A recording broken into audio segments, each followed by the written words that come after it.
tarde, noche ya.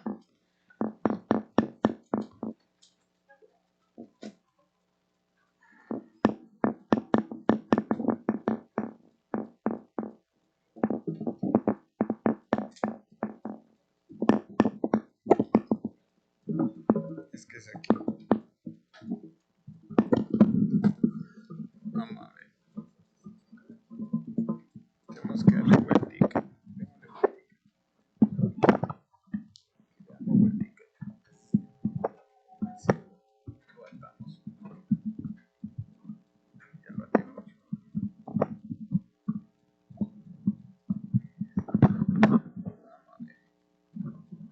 Ahora sí. Ahora sí. Tac, tac, tac, tac. Qué bendición poder estar aquí esta noche para participar con la iglesia. Espero que estemos orando mucho por los hermanos y el pastor que están en Oaxaca en estos días, que el Señor esté abriendo las puertas. Y pues mirando todo eso y orando por los pastores y viendo lo que Dios está dando de dirección para el pastor Moore, para la iglesia, estoy muy emocionado en poder participar esta noche en la continuación de lo que será la serie de Primera Tesalonicenses, que estarán compartiendo muchos de los aspirantes predicadores en el futuro. Así es que damos gracias a Dios por la guianza del pastor. Pero antes de entrar en la palabra de Dios en esta noche, quisiera que pudiéramos mirar hacia el autor y pedirle que nos dé entendimiento. Amado Padre, Señor Celestial, gracias por la oportunidad de estar aquí esta noche. Y Señor, estoy delante de ti con el anhelo y el deseo en mi corazón de poder compartir tu mensaje, Señor, frente a ti, Padre Santo. Pido, Señor, que me des humildad de corazón y que use mis labios, Señor. También permite, Señor, que nuestro corazón tenga apertura y nuestro entendimiento esté abierto para el mensaje de tu palabra en Cristo Jesús. Amén.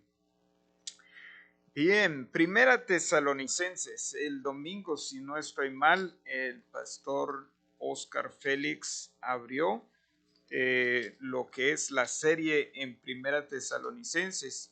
Y dato curioso, cuando empezamos a estudiar Primera Tesalonicenses, yo anhelaba en el fondo de mi corazón, anhelaba poder dar la introducción de Tesalonicenses y se dio la situación que el día de la asignación de los mensajes estaba yo fuera de la ciudad o algo así, no estuve presente. Entonces quedé por fuera en la planilla de predicación para este tiempo. Y le dije yo a Misael, oh, cómo me hubiera gustado, pero bueno, el Señor sabe. Y el Señor me concedió el deseo de mi corazón, porque luego el pastor me habló y me dijo esto, voy a estar en Oaxaca, así es que por favor lleve la palabra. Entonces me toca bien fresquito aquí. Qué bendición. Cuando nosotros miramos este libro de Tesalonicenses, es una carta muy corta, se puede leer en un par de minutos.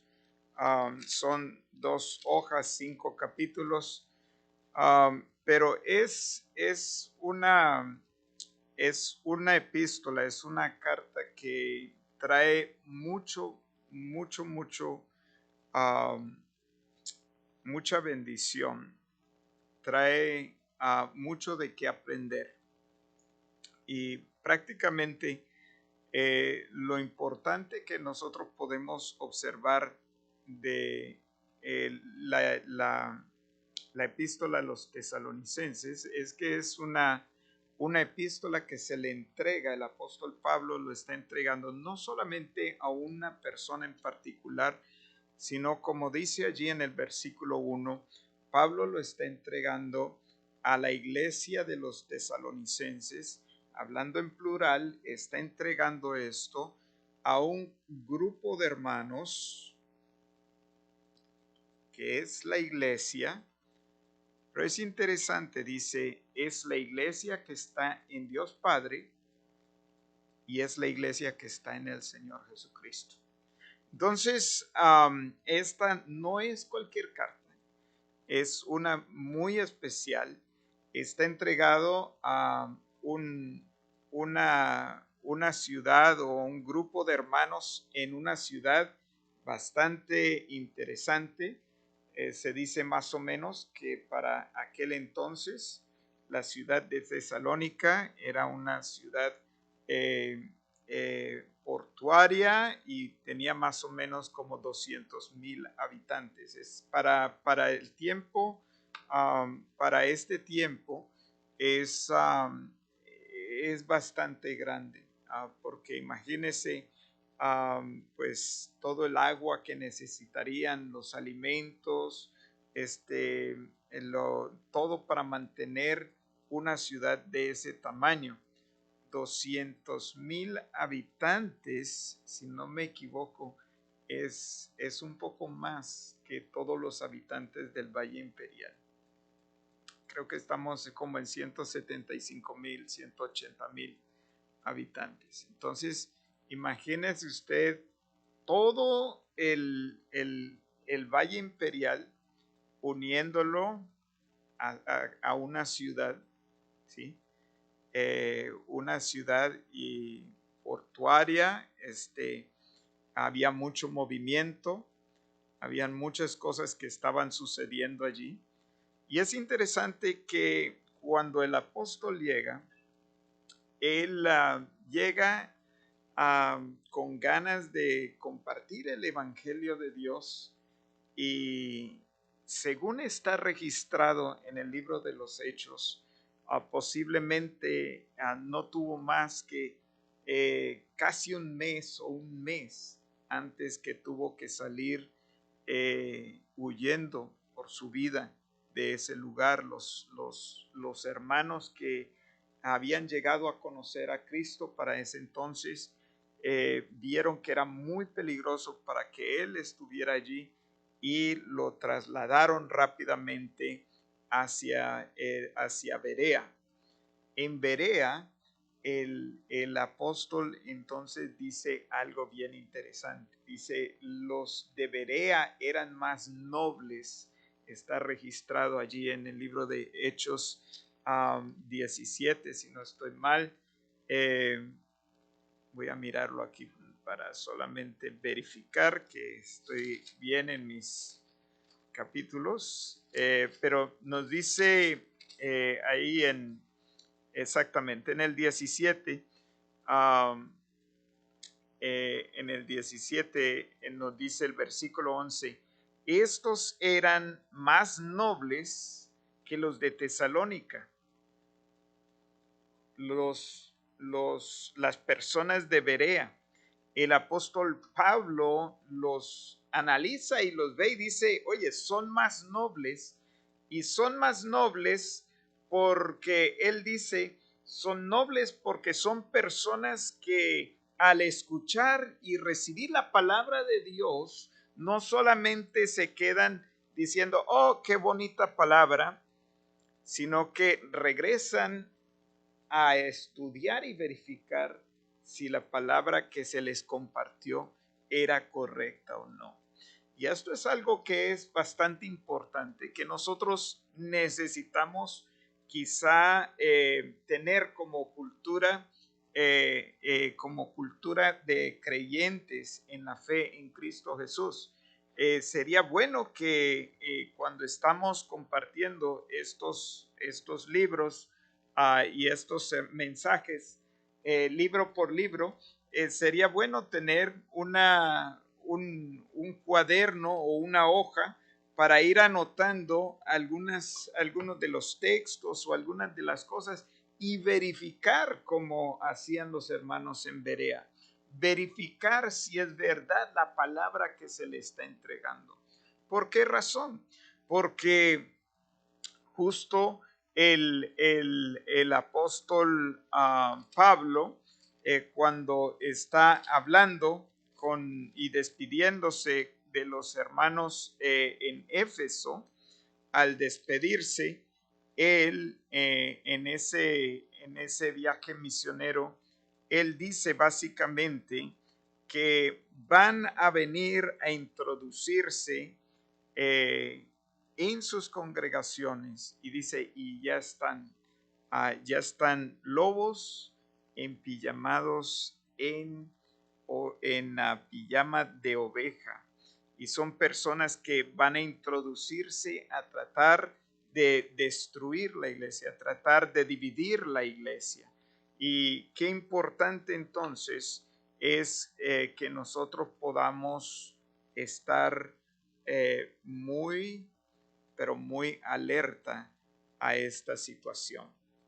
Entonces, esto es bastante importante. Ahora, mirando aquí entonces en la introducción de Tesalonicenses, me fascina este primer versículo, porque está dándonos un orden. Aquí dice Pablo, Silvano y Timoteo.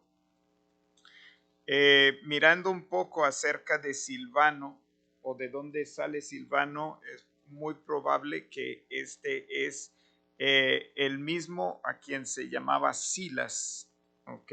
Era un judío que tenía ciudadanía romana.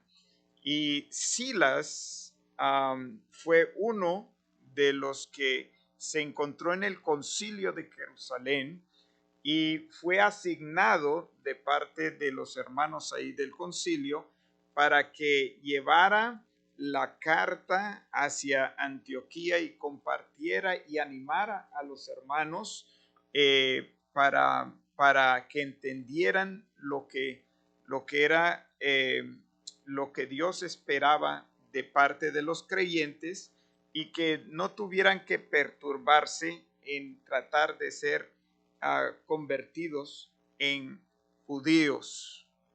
Y esto también lo vemos allí registrado en el libro de los Hechos, por allí creo que en el capítulo 15, donde se ve lo que es el concilio de Jerusalén. Ahora, Bernabé y Silas fueron comisionados a Antioquía, y allí Silas entonces permanece un tiempo, y luego entonces él es escogido de parte de Pablo para salir en el segundo viaje misionero. Entonces es curioso mirar la vida de Pablo. Pablo era fariseo de entrenamiento, de crecimiento, fariseo, tal cual y como él lo explica en Hechos 26, cuando da su testimonio, entrenado en la ley de Moisés de la forma más estricta, conforme a la tradición de los fariseos. Y de allí, de ese lugar, el Señor lo llamó, ¿sí? Lo llamó en una forma muy especial, y él luego dice que fue escogido aún desde antes de ser nacido, que Dios lo había escogido, pero en ese momento, cuando cae él de su caballo, él se rinde completamente a Jesús y dice: Señor, ¿qué he de hacer? Y el Señor entonces lleva un periodo de tiempo para revelarle qué es lo que va a hacer. Él tenía y había sido escogido para llevar la palabra de Dios hacia los gentiles. Entonces tenemos a Pablo, que es un judío de pura cepa, proveniente de Tarso, Pablo de Tarso. Tenemos a Silvano, que lo encontramos en Jerusalén, un hombre prominente dentro de los creyentes de aquel lugar, y de buen testimonio, lleno del Espíritu, un buen maestro, judío con ciudadanía romana, muy parecido a Pablo, y ellos dos salen entonces en el segundo viaje misionero y reclutan o llaman entonces para que vaya con ellos un joven llamado Timoteo, del cual el domingo estuvieron escuchando mucho acerca de Timoteo. Así es que no voy a mencionar más, solamente que Timoteo entonces era un joven para aquel entonces. Solamente un pequeño detalle de Timoteo y que quería dar como observación, que se ve allí en el libro de Hechos, capítulo 16, en los primeros 4 versículos, nos dice que Timoteo era una persona que tenía favor, o que era mirado con buena, era una persona de bien, una persona honrada, una persona de buen testimonio. Y eso quisiera de pronto leerlo rápidamente para los hermanos en esta noche. Nos dice así: Pablo llegó también a Derbe y a Listra, y ahí estaba allí cierto discípulo llamado Timoteo. Entonces Timoteo ya era creyente para el tiempo en que Pablo llega. Él era hijo de una mujer judía creyente, pero de padre griego, del cual, mire, hablaban elogiosamente los hermanos que estaban en Listra y en Iconio. O sea que no solamente era en una comunidad pequeña de hermanos, sino también nos dice en Iconio y Listra, las iglesias de la área ya reconocían a este joven discípulo del Señor Jesucristo. Hablaban de él, ¿de qué forma? En una forma buena. Solo digo esto para mencionar que quien Dios escoge para su servicio son personas con una cualidad muy importante. Son personas que están sido escogidas de parte de Dios, pero que han puesto, han rendido su vida al servicio de Dios a tal forma que sobresale de la mayoría. No son parte del montón. Y digo esto porque muchas veces nosotros secretamente de pronto anhelamos servir al Señor en una forma más profunda, pero nos pesa pararnos de nuestra silla y ¿qué? Y empezar a actuar, a servir. Preferimos, se hace más cómodo ser parte del montón. Vamos todos en grupo. ¿Sí? Pero vemos aquí, por lo menos en la vida tanto de Pablo, Silvano y Timoteo, ¿okay? Fueron personas que estaban persiguiendo conocer a Dios de tal forma que empezaron a sobresalir del montón. O cuando hay una carrera, ¿no? Empieza todo el grupo de corredores, y después de un par de kilómetros que va pasando, se van retirando unos, otros continúan en el montón y otros empiezan como a rezagarse un poquito. Y siguen la carrera y otros van saliendo más adelante. Y allá atrás está de pronto uno siguiendo al que va de frente, ¿no? Y ahí lo lleva, lo va persiguiendo, y ahí va. Y el otro corra para que no lo alcancen, ¿no? Y a lo último, ¿no? Parece como que, ¿quién va a ganar? La estrategia es la que vence en ese lugar, pero he visto más de una vez cuando desde atrás viene corriendo un atleta y el que debería haber ganado, porque perseveró, le llevó la delantera toda la carrera, de pronto miró hacia atrás y por aquí le pasó corriendo el otro para llevarse el primer puesto. Entonces, digo esto porque lo que Dios está buscando de nosotros como creyentes es que podamos entrenarnos espiritualmente para estar preparados para toda buena obra. ¿Sí? Esta iglesia es un buen lugar donde eso pasa. De hecho, en las oportunidades de salir a los viajes misioneros es precisamente eso, es un momento en el cual cada persona que va ya ejerciendo o aprendiendo o conociendo un poco más de los dones que Dios le ha dado. Y de pronto se da cuenta y dice, oye, necesito estudiar más, necesito conocer más de Dios. Viene que con un interés más grande de conocer a Dios. Ok, Pablo, Silvano y Timoteo. Pablo, Silvano y Timoteo son estos tres discípulos.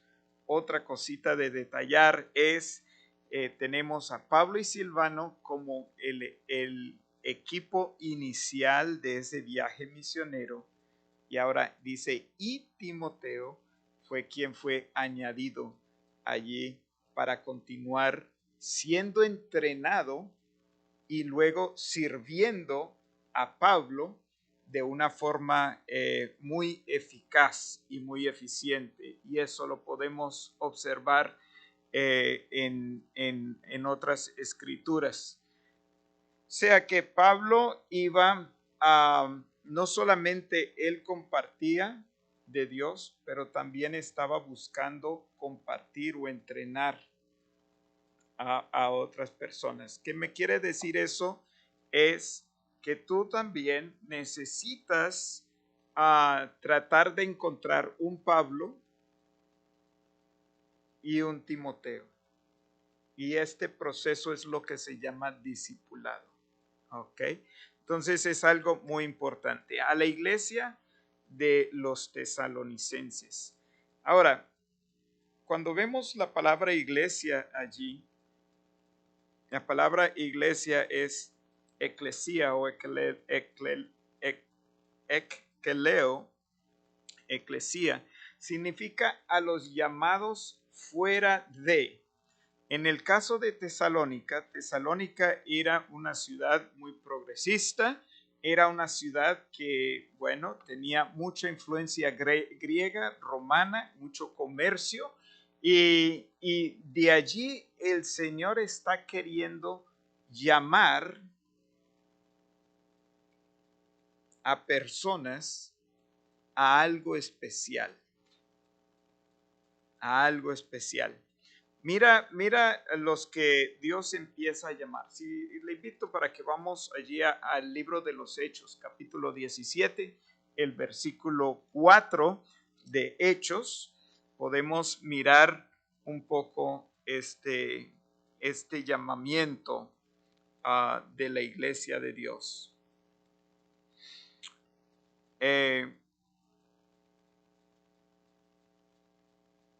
Quiero regresarme un poquito al versículo 2 para tomar un poco de sabor a la palabra. Dice, y Pablo entró según su costumbre y por 3 días de reposo o 3 sábados discutió con ellos de las escrituras, explicando y presentando evidencia de que era necesario que Cristo padeciera y que resucitara de entre los muertos, diciendo, este Jesús a quien yo les anuncio es el Cristo. quiero detenerme allí brevemente. Era lo que estaba haciendo el apóstol Pablo, era anunciando, predicando el evangelio. ¿Qué es el evangelio?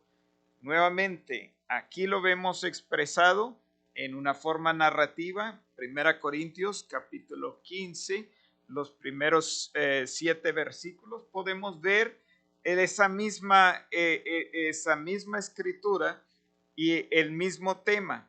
El evangelio es el siguiente: es necesario que el Cristo o el ungido, el Mesías, el escogido de parte de Dios, padeciera y resucitara de entre los muertos. Wow.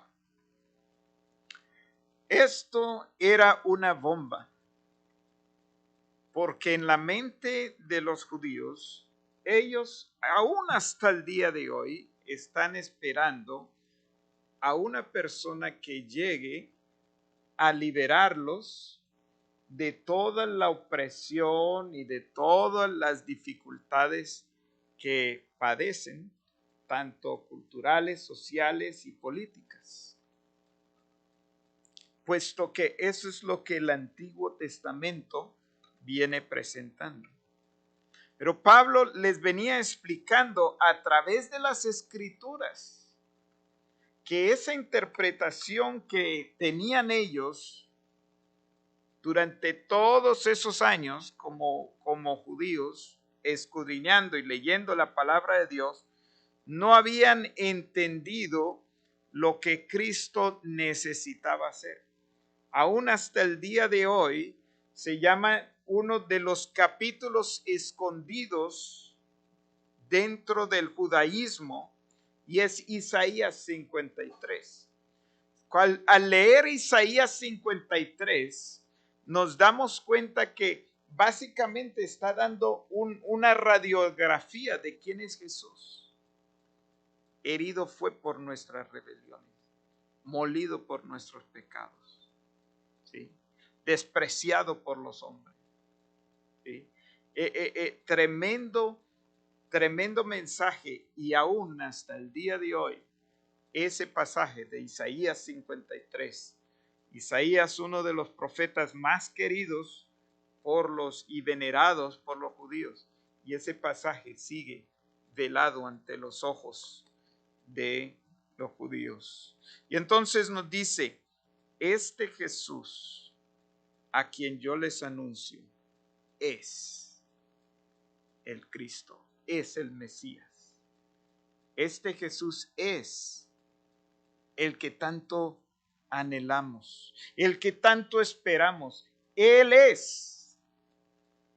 Y luego dice el versículo 4, que es lo que quería que miráramos. Dice: algunos de ellos creyeron y se unieron a Pablo y a Silas.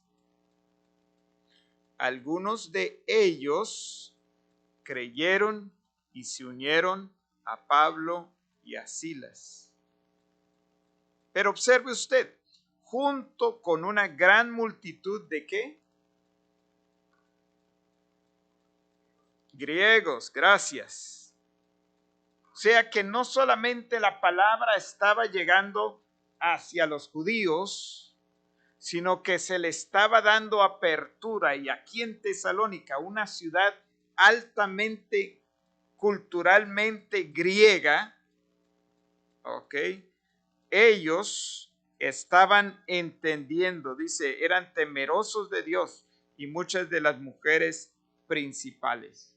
Y cuando esto empieza a suceder, estas personas empiezan a llegar al Señor, inmediatamente crea dentro de los judíos, de las personas religiosas de la sinagoga allí en Tesalónica, un grave problema.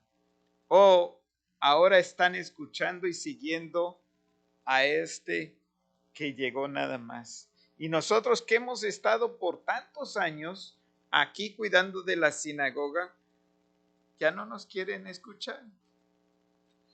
¿Y qué dice? Organizaron entonces un alboroto en la ciudad y ahí tuvieron que salir corriendo rápidamente. Dice, sacaron algunos de los discípulos, sacaron entonces a Pablo y luego entonces Silas y Timoteo llegan detrás siguiendo y encontrándose nuevamente con el apóstol Pablo. Entonces, aquí tenemos básicamente cuando Pablo está ahora escribiendo a los tesalonicenses y les dice a la iglesia de Tesalónica, está diciendo a los que han sido llamados fuera del montón, fuera de la sinagoga, a los que han sido entendidos en que este evangelio, este Jesús, quien les anuncio, es el Cristo. Es a esos que han creído, que se han unido, como dice allí, que se unieron con Pablo, a ellos es que el apóstol le está escribiendo. ¿Qué le dice? A ustedes gracia y paz, gracia y paz. Y sí que necesitaban gracia y paz, porque Tesalónica es conocida no por sus grandes milagros, sino por sus grandes persecuciones. Y es lo que vamos a ver aquí a continuación. Quizá el domingo el pastor Carlos va a presentarnos un poco más acerca de esas aflicciones y persecuciones. Pero dice así: siempre damos gracia a Dios por todos ustedes, mencionándolos en nuestras oraciones. Siempre damos gracias. Estaba explicándole el otro día a un hermano, le está diciendo, cuando leemos la escritura debemos de siempre estar mirando dónde está el sujeto, dónde está el verbo, dónde está la acción. Y básicamente la acción está allí en damos gracias, damos gracias, damos gracias. ¿Por qué? Damos gracias por ustedes. Pero damos gracias por ustedes. ¿Por qué razón? Porque ustedes participan ¿en qué? En la obra de fe. Ustedes están entendiendo lo que es el trabajo o una labor de amor y están guardándose firme en la esperanza de lo que Jesucristo ha hecho por nosotros. Eso es elementos preciosos y elementos muy importantes para una vida del discipulado en Cristo Jesús. Fe, amor y esperanza. Fe, amor y esperanza. Ahora, aquí es interesante que el apóstol dice la obra de fe, la obra de fe. Y vamos a decir, pues no acabamos de ver a Hebreos donde dice, es pues la fe, la certeza de lo que se espera, la convicción de lo que no se ve. La fe es algo que si no lo veo, si tengo que tener una certeza en algo que no puedo ver, entonces, ¿cómo puedo yo obrar fe? Esa es una buena pregunta. Pero Jesucristo nos aclara acerca de qué es la obra de fe. Y si no estamos en la obra de fe, peligramos de no estar en Cristo. Vamos a San Juan, capítulo 6. San Juan, capítulo 6, versículo 26 al 29. Juan 6, 26 al 29. Y aquí tenemos una narración de Juan Apóstol sobre el Evangelio y sobre nuestro Señor Jesucristo. Y mira lo que explica aquí, y es bien interesante el contexto en el que se está dando. El título del párrafo de la sección aquí de San Juan 6 se titula Jesús es el pan de vida. Y él está hablando con los discípulos, está hablando con la gente, está hablando con los fariseos, está hablando con mucha gente y están haciéndole mucha pregunta porque acaba el Señor de alimentar a más de 5,000 personas. Y cuando ellos trataron de seguirle, él dice, hey, ¿por qué razón me están siguiendo realmente? ¿Porque les di de comer? ¿O hay otra razón por la cual me siguen? Y entonces esto está creando un poquito de cuestionamiento. Hay mucha gente que se está preguntando, bueno, ¿para dónde va el Señor o Jesús con esto? Mira lo que dice Juan 6:26. Jesús le respondió, de cierto o en verdad les digo, que me buscan no porque hayan visto señales, sino porque han comido de los panes y se han saciado. Oh, Jesús está diciéndole categóricamente a estas personas que dice, mire, ustedes me están siguiendo solamente porque satisfacieron su hambre física.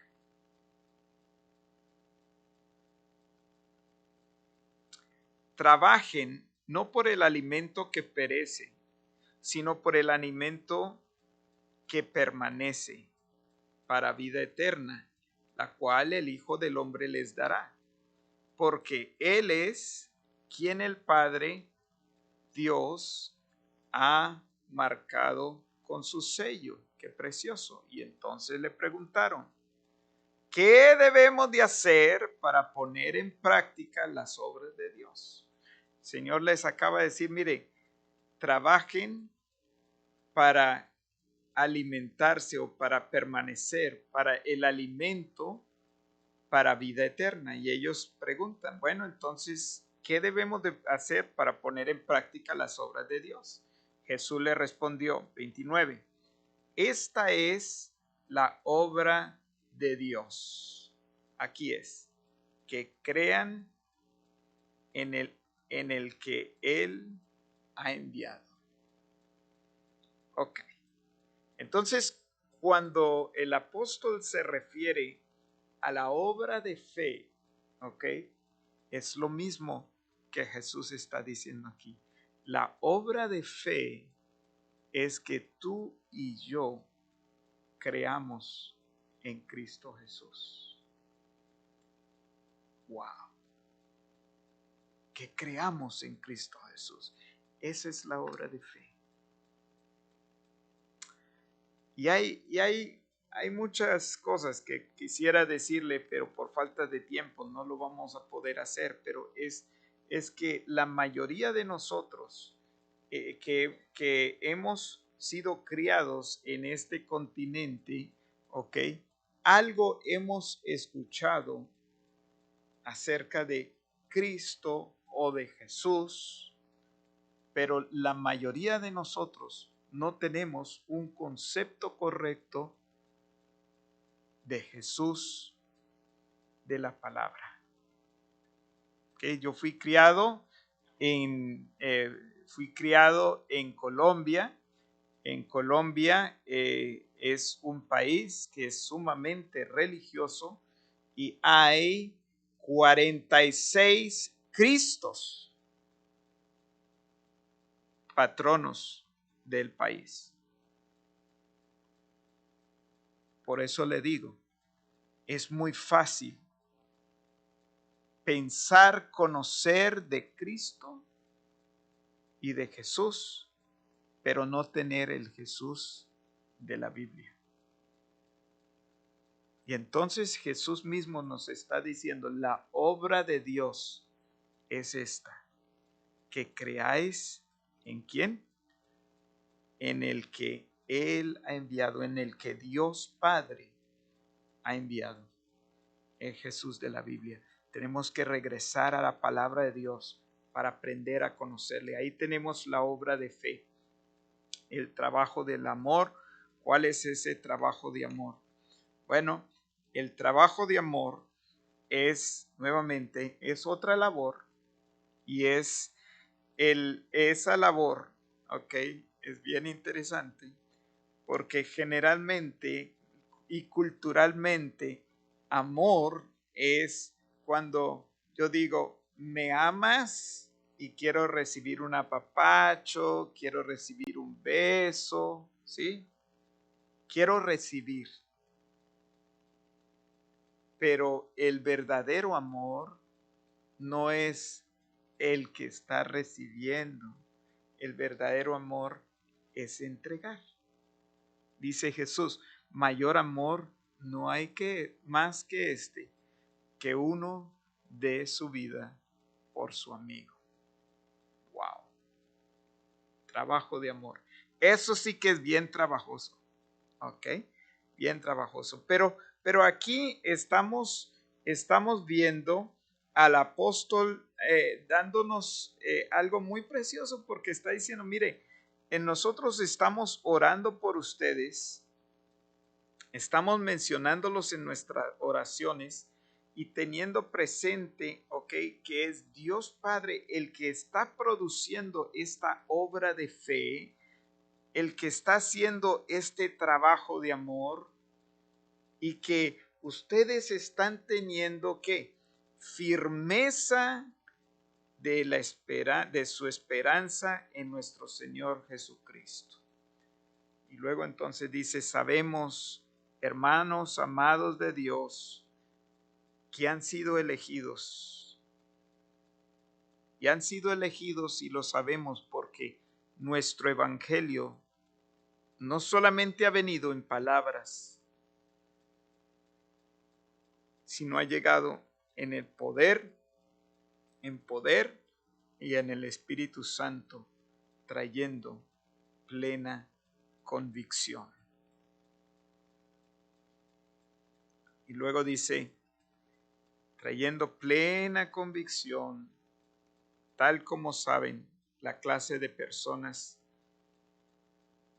qué clase de personas demostramos ser entre ustedes por el amor que les tenemos. ¿Qué clase de personas por el amor que les tenemos? Me gustaría finalizar mirando, y ya que hemos mirado esta introducción, esta salutación, pero quiero leerles la salutación que se encuentra, y aquí estoy haciendo un poquito de trampa, pero ahí le vamos, en 2 de Tesalonicenses, y quiero que hagamos una breve comparación ya para terminar entre lo que el apóstol ora en esta primera salutación y lo que sucede en segunda epístola de Tesalonicenses. Nuevamente dice Pablo, Silvano y Timoteo, a la iglesia de los tesalonicenses, en Dios nuestro Padre y en el Señor Jesucristo. Muy parecido.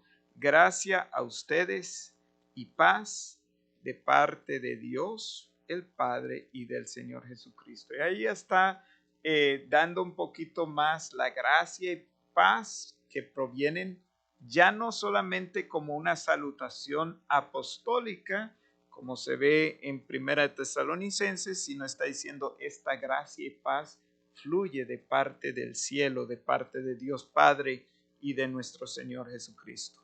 Y luego dice, siempre tenemos que dar gracias a Dios por ustedes, muy similar a lo que está en el otro lado. Pero aquí es donde viene la diferencia. Dice, hermanos, ¿cómo es justo por su fe, porque su fe aumenta grandemente y el amor de cada uno de ustedes hacia los demás abunda más y más, por lo cual nosotros mismos hablamos con orgullo de ustedes entre las iglesias de Dios por su perseverancia y fe en medio de todas las persecuciones y aflicciones que soportan. Esta es una señal evidente del justo juicio de Dios, para que sean considerados dignos del reino de Dios, por el cual en verdad están sufriendo. Y esta salutación ya viene más personalizada. El apóstol ya les llama de frente, les dice hermanos, ¿ok? En la primera no fue sino hasta bajito, donde dice hermanos, pero aquí está diciendo hermanos, tu fe está obrando, tu amor hacia los unos a los otros está incrementando, tu perseverancia está allí fuerte en medio de, ¿qué dice? De sufrimientos, en medio de dificultades, en medio de persecuciones, porque los sufrimientos, las dificultades y las persecuciones son, dice el apóstol Pablo, esa señal evidente de que son hijos de Dios. Con esto quiero decir que el Señor nos ha llamado en un momento especial, en un tiempo especial, en el cual Él quiere que crezcamos en nuestra fe, que crezcamos en nuestra labor de amor,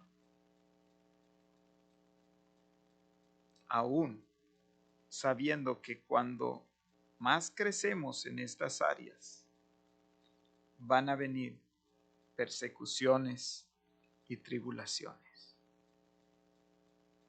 Ese es el camino del creyente. Esas son las pisadas de Jesús. ¿Estás dispuesto a caminar tras los pasos de Cristo Jesús? Vamos a orar. Amado Padre, Señor Celestial, al abrir esta carta y ver, Señor, una iglesia joven que nace casi que con la persecución inmediata, podemos, Señor, regocijarnos de que ellos perseveraron y que brillaron y que fueron de testimonio. Y es lo que pedimos, Señor, que nuestras vidas ya no sean una vida normal, una vida más o menos, sino que nuestras vidas puedan ser sobrenaturales en el poder del Señor y en el Espíritu Santo. Padre, gracias por tu palabra, gracias por los que están aquí esta noche y solo oro, Señor, que confirmes tu palabra en sus corazones, en Cristo Jesús. Amén.